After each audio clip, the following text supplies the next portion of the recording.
Good evening, ladies and gentlemen. Welcome to Reference Point. I'm your host, Dave Kocharhook, and this evening we're going to talk about something that has been affecting American society pretty heavily over the last, we hear it a lot in the last few years, but it's getting even more pronounced, and that is the subject of Alzheimer's. And it's not something that we all like to talk about or think about, but it's something we have to deal with and confront. And with me today are two wonderful people who have agreed to come and chat with us a little bit about this. And this is Betty MacDonald and Dave Morley. Betty and Dave, thank you so much for joining me here today. Appreciate your coming to Reference Point. Welcome. Welcome.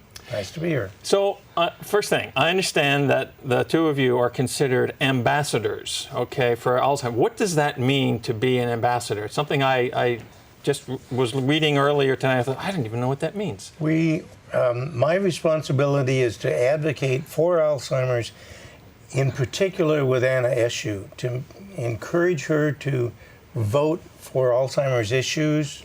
For instance, more funding for Alzheimer's. In the last 3 or 4 years, we started at about $400 million given to the National Institute of Health every year. We're now at $1.8 billion. That's nice. That's growing. Given to, we're asking for another $400 million being given for research, and that's wonderful. Cancer gets about $6 billion a year, and they've made major improvements, and we don't want to take anything away from cancer, but Alzheimer's we need to get up to that. So the ambassador function is more in terms of communicating to legislative authorities? Right. Yes. Oh, okay. Right. Yes, Got yes. it. All right. So, and we're heading off to Washington, D.C. this coming weekend. Oh, very cool.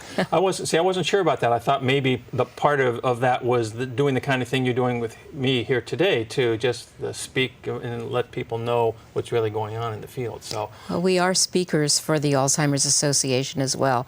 We are members of the Speakers Bureau. So if someone wants to have a speaker at an event, they can call the Alzheimer's Association, and the Alzheimer's Association then will set up a speaker to come out and speak to their event. Awesome. Okay. Thank you for that. that cleared some things up for me. You know, we talk about Alzheimer's. I actually had Tiffany Michaels on the show here some years ago. Wonderful woman. Right. And we talked about Alzheimer's, but we also talked about another topic, dementia, which I guess they're a little bit different. And I'm not sure if all the folks out there really understand that there is a distinction. Can you guys give me a little background on that? What's the difference really between Alzheimer's and dementia? Well, there are many kinds of dementia. It's an umbrella term, and Alzheimer's is one type of that dementia. So there are things like vascular dementia. There are things like Lewy body disease, frontotemporal disease. Alzheimer's is 60% of all of the dementias, and dementia is really a term for the symptom. Oh, okay. So you have a symptom of dementia. What causes that symptom could be Alzheimer's, it could be Lewy body, it could be or vascular. There's really about 100 different kinds of causes of the dementia. Okay, and are these causes, do they tend to be traumatic event in nature, or are they infection-based? Are they genetic? We wish we could answer that. I mean, in terms of the general dementia things. There's no known cause. Really? That's the problem. There's no cure. There's no real... Well, unless you have vascular, you might have had a stroke. Okay. So that could cause it. There are some causes that are actually correctable, like vitamin B12 deficiency can cause some dementias. There's some mental health issues that could cause dementia. There's some causes, 10% of all of So when you look at those different classifications under the umbrella, there are some that may have a physical cause or an infectional cause, but the big one, Alzheimer's, is like nobody really knows. Right. Well, it's been linked to the idea of plaques and tangles in the brain, and the brain actually changing in its shape. The brain shrinks in Alzheimer's disease, and there is a buildup of these two proteins in the brain that is an abnormal buildup. So they think then that it might be related to this, but they really do not know what might set off these proteins to overshoot themselves. So it really isn't understood, the exact cause. Lots of research is attacking at different angles, trying to solve the problem. And that's, I guess, where the ambassador activities come into play, because if you're going to do the research that's necessary to help figure out how to solve this problem, there needs to be funding. You need the money, yeah. That's right. And if we would dump a lot of money into it, we feel that there would be more progress made on this Well, front. sure, because then you've got the research institutions that are now have the funds to be able to put the folks and the activities together to do Right this. now, they're funding the things that are really high possibility of finding a cure. But there's a lot of others that have a low probability, but they may be the one. They may be the one. Because we don't know. We don't don't know. know. You Okay. have to have enough money to be able to fund those kind of eccentric ideas that might sound a little bit promising, but maybe are a little bit weird, you know? Yeah. Well, we see that with technology all the time. Right. Yeah. Exactly. So, Exactly. Betty, you had mentioned something. You used a term about the shrinking, and I have a couple of images. I think if we can have the guys put them on the screen, we have one of what a normal brain looks like. I think it's the ALZ1 image, and so this is, you can see it over there. This is what supposedly is what normally things should look like if you were to do a cross section of the human brain. And then a brain that is subject to Alzheimer's and had it as a major challenge. So that's the next one. And you can see it's just like It's atrophied. It's shrinking it's down, it's shrunk, and it atrophying. looks and the openings there are much larger. Right. Actually, I think we've got one that's a side by side, guys. Can we show the side by side? And when you look at that, it's just the one almost looks like a mask, doesn't it? Mm-hmm. Right. Which is really kind of strange. And that implies then that as the disease progresses, the person changes. For instance, my wife has Alzheimer's, and she had some capabilities to bump into people and have some aggression. And then as the brain shrinks, that went away. And Interesting. And so now she doesn't have that aggressiveness anymore that she had even just a year ago. Wow. And so, and then as the brain shrinks, you lose more of the capability to remember things, and the hippocampus actually stores the short-term memory. So that's kind of one of the first things to go. And so the short-term memory goes, and so then they lose capability to speak, and they, at some point in time, the brain is going to shrink enough so it forgets to tell the liver to work, or it forgets to tell the kidneys to work, and that's when they pass away. With the limited amount that I understand about the brain, I did take a neurobiology class when I was in college. It was like a long time ago. But you've got a tremendous amount of electrical impulses that are moving around. Neurons. Yes. And as you're shrinking the apparatus, as you're putting these items into the nerve environment that are not transmitters of impulses, which like The these tau proteins you're talking proteins about, Right. you're going to affect the interfere with the transmission. ability of those electrical impulses to go where they need to go. That's right. Yeah. So now, Betty, your husband was an Alzheimer's patient. Yes, is that my right? husband was diagnosed with Alzheimer's in 2005, and he has since passed away of Alzheimer's. And I cared for him at home for several years, and then I did place him in a care facility, and he died in the care facility. Let's talk about that care in the home scenario. That's one of the things that, when you think about, if I have a family member who has a long-term disability or an illness, okay, whether it's Alzheimer's or whether it's something else, do I want to take care of them myself? Do I have that obligation? I made this vow, this promise, for better or for worse, and all that kind of stuff. But but I guess part of my question is it realistic to think that you can actually manage in an environment like that? It's realistic maybe at first when they're first diagnosed and they're in the early stages. They really are quite, or can be, depending on when it's caught, can be quite functional, as we were talking earlier before we went on air about how my husband could visit in a conversation and people wouldn't really know that there was anything wrong with him at first. But then it becomes overwhelming as they get more compromised and as there are more things that they can't do. And I made the decision not to turn my home into a nursing home, but to place my husband in a facility that could, I think, better care for him. You made the comment for better, for worse.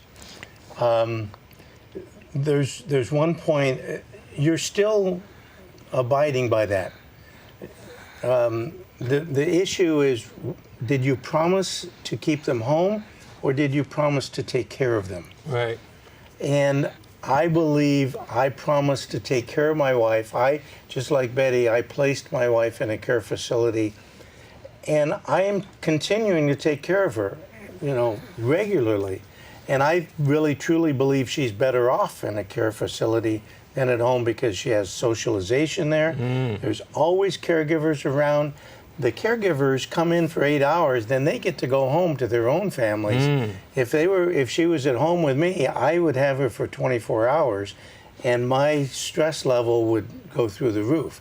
And in fact, that's one of the reasons why you do choose to place a person, because the caregiver's health is deteriorating. And that's when, in fact, you mentioned Tiffany earlier. Tiffany is our mentor. And Tiffany came to me one day and said, Dave, it's time to place your wife. Your wife needs it, but you need it more because your health is going downhill. Wow. And so, you're having panic attacks. See, that makes a lot of sense to me, because if you are the person who has assumed the responsibility, and responsibility does not necessarily mean you have to do it yourself. Okay. Exactly. But if you've assumed the responsibility and you are putting yourself into a situation that is jeopardizing your ability to actually perform that care, then that's a negative thing. But I got to believe it was not an easy decision. Oh, no. It's never an easy decision. No. We know caregivers who have died before the person with Alzheimer's because of the stress in taking care of the person. We know them from our support group. So it's the statistics are somewhere about 25 to 30% of caregivers pass away before the person with the disease. Oh, wow. It's very stressful taking care of someone with this disease 24/7. I have a question that you triggered about that, but before I go into that, I just want to remind the folks at home that we have a way for you to reach out and ask questions about this, and I can then get that information to Betty and Dave. Just send it to info@referencepointtv.com and we'll get your questions answered about this. So you mentioned that a certain percentage of the folks might pass away before. And that made me wonder whether or not, what is the longevity expectation for someone with Alzheimer's? Well, let me give you an example. My wife was diagnosed 9.5 years ago. I knew for about 18 months before that there was something wrong. I didn't know what it was, but so I've been dealing with this for 11 years. Now the average we've been hearing is somewhere around 10.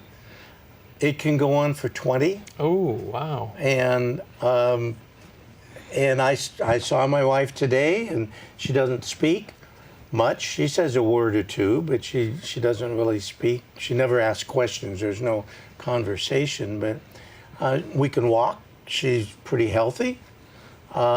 She seems to be happy and content. She's wonderfully cared for. And she could live, who knows? Who knows how long? Who knows? Wow. How about your husband? How long was your husband? After diagnosis, it was 8.5 years that he lived. But of course, like everybody, I knew that there was something wrong, and he knew that there was something wrong with him before he was diagnosed. Let's talk about that a little bit. I mean, caused you to sort of think something's not quite right? It was easy for me because my wife and I were driving in Seattle, and in those days we didn't have a GPS in the car, and she always had the map when we were in different cities and whatever. She always had the map on her lap, and she knew where we wanted to go. And so I was driving, and I said, okay, what exit do we take? And I got to that point, and I said, what exit do I take? And she says, I don't know. And she'd done that for years. She'd done that for, we'd been married 45 years at that time. So she'd done it for years. So that was a change from a normal. And at that point in time, I said, oh, something is different. So I better start looking and thinking about this. So I then started listening and looking for other issues, and that's then probably about a year later I started going to doctors, and we started going to doctors and getting tested. How about you? Well, it was, of course, the misplaced keys syndrome, but we all can misplace keys. Just because you misplace your keys doesn't mean you have Alzheimer's. Thank you. But so the short-term memory that he was having, the not being as logical as he had been before, not losing something, not being able to retrace steps. Does this? It's a progressive illness. Oh yes, absolutely. And so, are there very early indicators that? I mean, let's. We had talked about some things before the show a couple weeks ago when we were talking, and I guess there are clearly, in certain circumstances, there's a genetic component. Yes. But in a lot of circumstances, there's not a genetic component. Right. So, are there early indicators that there's a challenge, potential challenge? That's a good question. In fact, Betty's husband took part in a study, a clinical trial, to do PET scans. And so now they're able to identify your brain. You could have a PET scan today, or I could, and determine if we have more of these amyloid plaques in our brain than normal. Right. And they've been this particular PET scan has shown that people have a buildup of amyloid plaque 10 years before any behavioral kind of things are seen. So the disease is there and brewing for a very long time before you recognize in yourself or your family recognizes that you're just not kind of thinking right. You're just not the same as you were, and you start to struggle with doing things. This is a question you probably can't answer, but is there a point of no return? Is there something, if there is some early understanding that there is an issue, a brain buildup of plaque or whatever, is there something that can be done to inhibit that process, or to? Wouldn't we love to have that? Don't we wish? Yeah, No. that is the goal of much of the new research out there.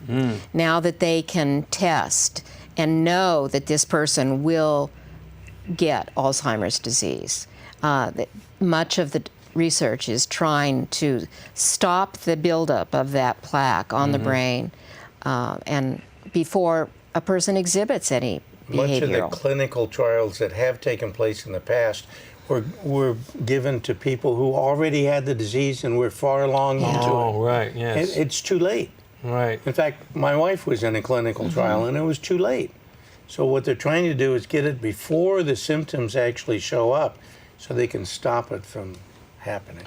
So this is a scary topic for people to sit there and say, gee, there might be something, I don't feel weird in any way, or gee, or I missed my exit, maybe, but it's a scary thought to want to go and see and do some kind of test-like thing. The one thing that we keep hearing, we've gone to many, many different conferences, and the one thing we keep hearing is exercise, which is helpful for anything in your body. Brain health and heart health are related to each other. And so things that you would do for a healthy heart, eating right, exercising, are things that you should do for a healthy brain. And that's about all we can offer But is there, we talked about the scans, okay, Yes. or the genetic and or the PET scan. And so is it prudent for someone to try and go and take those tests? What What are you going to do? are you going to do? I mean, if you find out that right now there's no answer, and so my wife had a gene, APOE4 gene, as did Betty's husband, and that means my kids might have it. They have a higher So they have a slightly higher risk of getting Alzheimer's. If they have the gene, you can get Alzheimer's without the gene. Mm-hmm. So it doesn't mean a whole lot. Doesn't mean a heck of a lot. No, it doesn't mean a whole lot, but I did tell my kids to buy long-term care insurance. We'll talk about that. We'll talk about that a little bit later. We've got just a few minutes left in our segment here. And by the way, would you guys be willing to come back and do a second segment conversation like that? We'd Okay, be good. happy. Thank you. The thing that I was curious, you mentioned some statistics earlier about the number of people who currently have been diagnosed and what the projections are and stuff like that. And are we seeing a higher level of incidence and frequency of this disease today than we might have done 50 years ago? I think it's being identified more now. Probably the percentage is the same, but it used to be called senility, and nobody really, or it could be just, that person's just getting old. They're getting, but they actually had the disease, but they qualified as, that's just old age.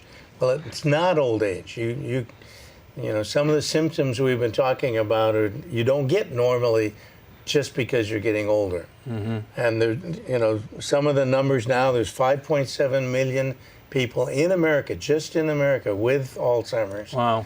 And it could be growing to 13 million, over 13 million by 2050, if no cure is found.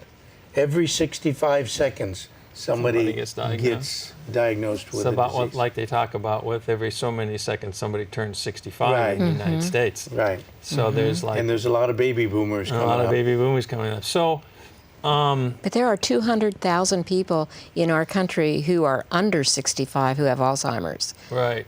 There is early onset Alzheimer's Heard now. about that. Yeah. And that's more genetic. That's okay. Yeah. It's more of a genetic thing. So, the information that we've been talking about, the numbers, the statistics, the activities, are tied to what we are observing and experiencing here in the U.S. Is the association collaborating with the EU or Australia or other countries? Oh, yeah. They fund research in foreign researchers as well. And they hold a conference every year of all the researchers from all over the world. And they all come together at one point and share information as to what they're doing. So, yeah. Well, that's good. That's good. So, because the reason that I asked that is that is this an American phenomenon? Oh, no. This is a worldwide phenomenon. Oh, no, not at all. Unfortunately, the numbers I just gave were just U.S. So you can guess that it's much bigger worldwide. Wow. Okay. Much more.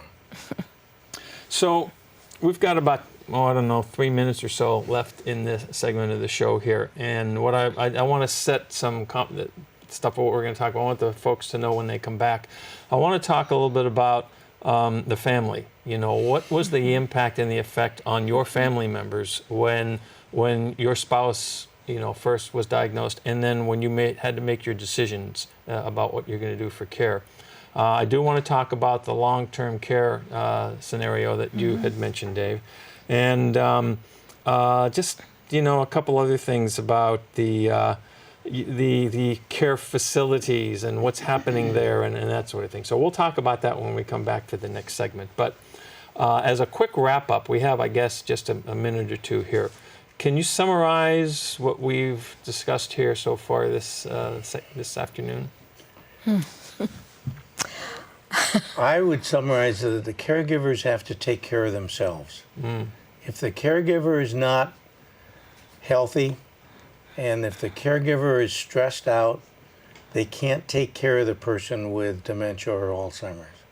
And so you have to watch yourself. And if you're too stressed out, you need to do something with the person with dementia. In other words, potentially place them or bring in more help or something. But the caregiver, that's the main thing, is to take care of yourself. It takes a village. It does. It takes a village. You can't come out the other end of this reasonably healthy without a great deal of support. And the support group that I was a member of, Dave was a member of, was instrumental in helping me cope with my husband's decline and disease. It takes a village. It's so difficult. Are the support groups sponsored by the association? Yes. Yes, they are. There are some, and there are some that are not. But we started with one, and in fact, we went to one as a caregiver support group, and then our spouses also went to one for people with dementia. And so they were then able to talk about the frustrations that they had and that they dealt with. Like not being able to drive in the early stages, all Right. kinds of things, issues that they have. We'll talk about that when we come back too, because it looks like they're giving me the sign that we need to wrap All up right. at this point in time. But Betty, Dave, thank you for being here. This is an important topic that we're talking about. And ladies and gentlemen, I hope you're learning something. I know that I am. And make sure you come back for this second episode, and we'll see you next time on Reference Point.